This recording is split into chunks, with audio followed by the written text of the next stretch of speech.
바울의 감사를 생각해 봤는데, 이 시간은 주님이 보이신 감사 생활의 모범입니다. 바울뿐만 아니라 두말할 필요가 없겠습니다만 주님도 그야말로 범사에 감사하시며 사셨습니다. 매사에 감사하셨습니다. 한번 몇 가지 짚어보면, 주님은 우선 가장 열악한 상황, 최악의 조건과 환경 가운데서도 감사를 잊지 않으셨습니다. 오늘 본문을 보십시오. 유명한 오병이어의 기적 얘기인데, 장정만 계수해서 5,000명이 넘는 굉장한 군중입니다. 그런데 그들이 지금 다 흙이 져서 늘어져 있습니다. 그냥 집으로 돌려보냈다가는 가다가 다 쓰러지게 생겼습니다. 그럼에도 주님 수중에는 지금 달랑 어린아이가 바친 보리떡 5개와 물고기 2마리 뿐입니다. 생각해 보십시오. 그게 5,000명이 넘는 굶주린 장정들에게 무슨 도움이 되겠습니까? 전혀 도움이 될 리가 없습니다.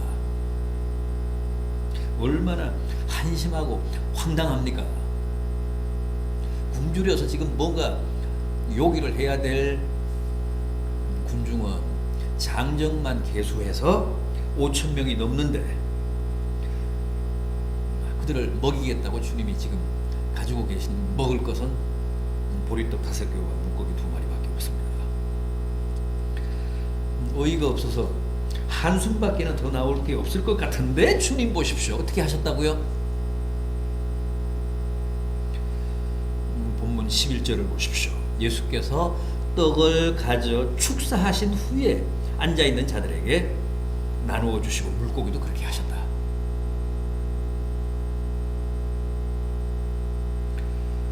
세 번역에는 이 대목을 이렇게 번역했습니다.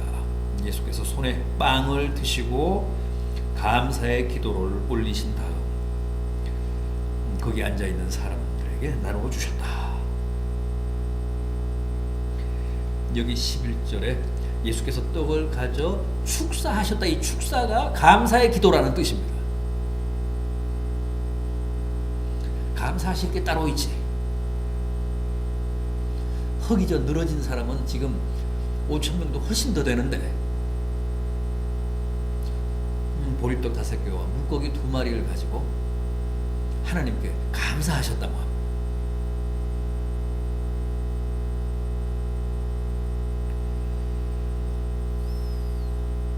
어떻게 됐습니까? 놀라운 기적이 일어났습니다.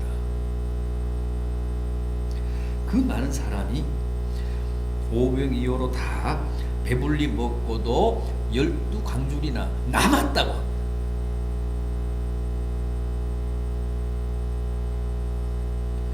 만약 주님이 이때 감사하시지 않고 불평하셨다면 어떻게 됐을까요? 감사 기도를 드리시지 않았다면 어떻게 됐을까요? 아마 기적은 없었을 겁니다.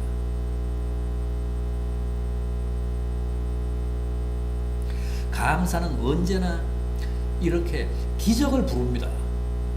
상상을 초월하는 기적을 부릅니다. 감사하는 곳에는 기적이 일어납니다.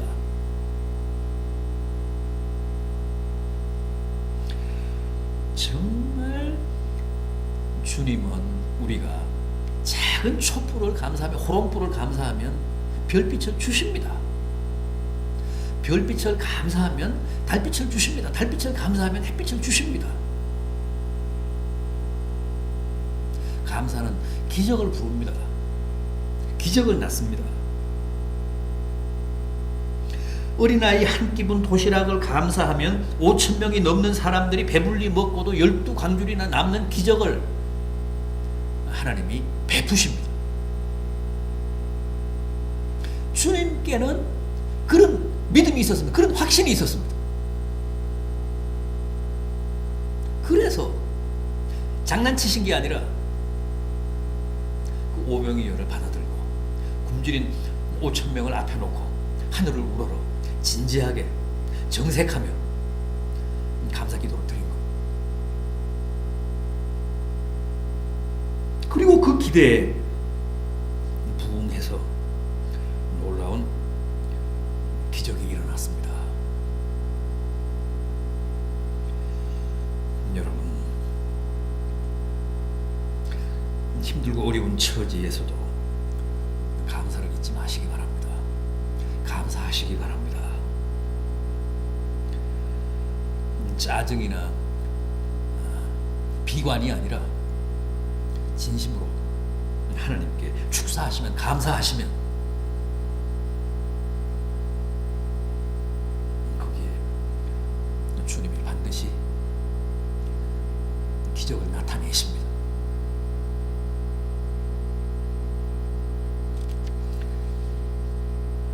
또한 주님은 생명을 주신 것에 대해, 생명에 대해 감사하셨습니다.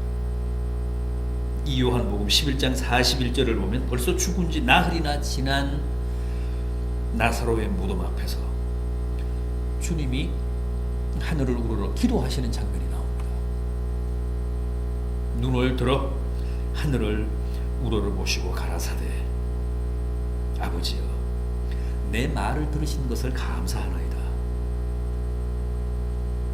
내 말을 들으신 것을 감사하나이다. 무슨 뜻입니까? 내 기도를 들으시고 나사로를 살려주신 것을 감사합니다. 사실 아직은 나사로가 살기 전입니다. 그런데도 주님은 이렇게 생명에 대해 아버지께서 나사로를 다시 살려주실 줄로 믿고 확신하고 일단 감사부터 하셨습니다. 내 기도를 들으신 것을 감사합니다. 여러분, 감사는 기적만이 아니라 생명도 부릅니다. 감사하는 곳에 하나님이 생명을 허락하십니다. 죽은 자도 살리십니다. 내가 아버지께 진심으로 감사의 기도를 바치면 사랑하는 나의 친구, 나흘 전에 죽은 나사로를 다시 살려줄 줄로 믿고 일단 감사부터 하셨는데 주님의 그 감사 기도에 부응해서 하나님이 나사로를 살려주셨습니다.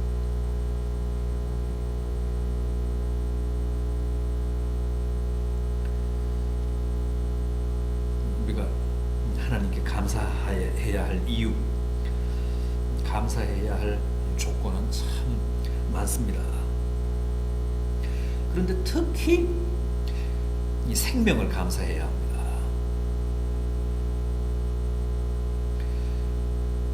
우리에게 생명을 주신 하나님의 은혜, 우리 가족들의 생명을 지켜주신 하나님의 은혜, 늘 감사해야 합니다. 제가 그랬죠. 어떤 분은 새벽에 눈을 뜨는 순간 오늘도 제게 생명을 주셔서 감사합니다 하고 꼭 기도한다는 거예요. 그분은 20년 전에 심장 수술을 받았거든요.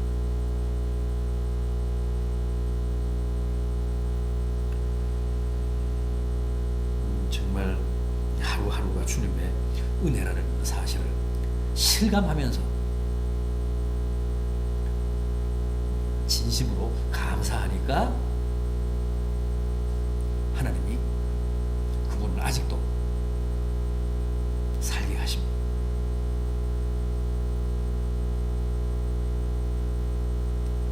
우리도 마찬가지입니다. 하루하루 한순간 한순간이 다 주님의 은혜 아닙니까? 감사해야 합니다.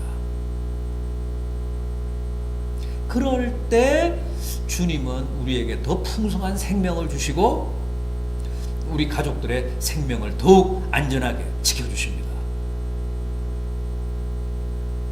특히 여러분들 생명을 주신 하나님의 은혜 잊지 마시고 늘 감사하시기 바랍니다. 그러면 우리의 생명에 대해 주님이 더 각별한 애정을 가지고 축복해 주실 줄로 믿습니다.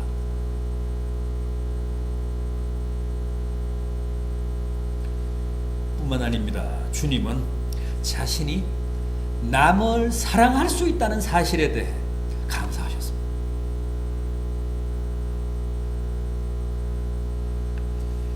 마태복음 26장 27절 상반절입니다. 잔을 가지사 살해하시고, 여기 살해라는 말도 역시 감사의 기도라는 뜻입니다. 최후의 만찬장에서 주님이 성찬식을 제정하실 때 대목입니다. 잔을 가지사 살해하시고 뭐라고 하셨습니까? 이것은 너희를 위하여 흘리는 내 피니 받아 마시라. 떡을 주시면서도 그랬습니다. 이것은 너희를 위한 내 살이라. 주님은 우리를 위해 당신의 살과 피를 주시면서 하나님께 감사하셨습니다. 하나님 앞에 살해하셨습니다. 내가 이렇게 희생적으로 내 살과 내 피로 남을 사랑할 수 있다는 사실, 그 점에 감사하시고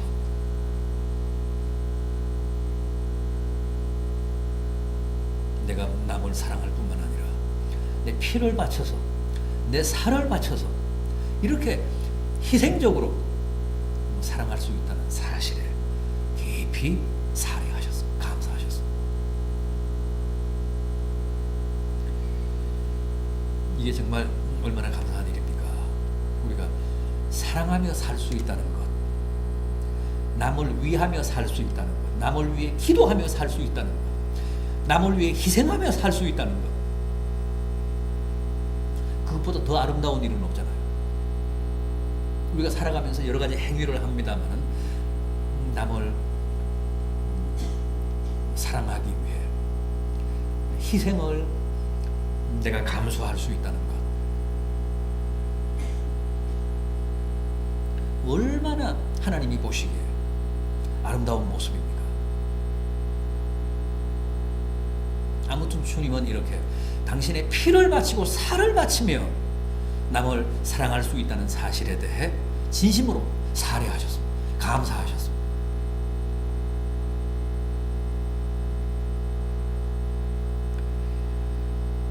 부디 사랑하며 삽시다. 남을 위한 수고나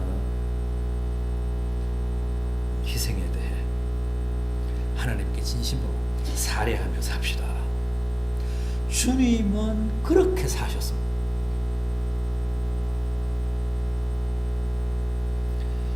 주님이 우리에게 보여주신 모범, 주님이 우리에게 제시하신 이 아름다운 사랑의 삶의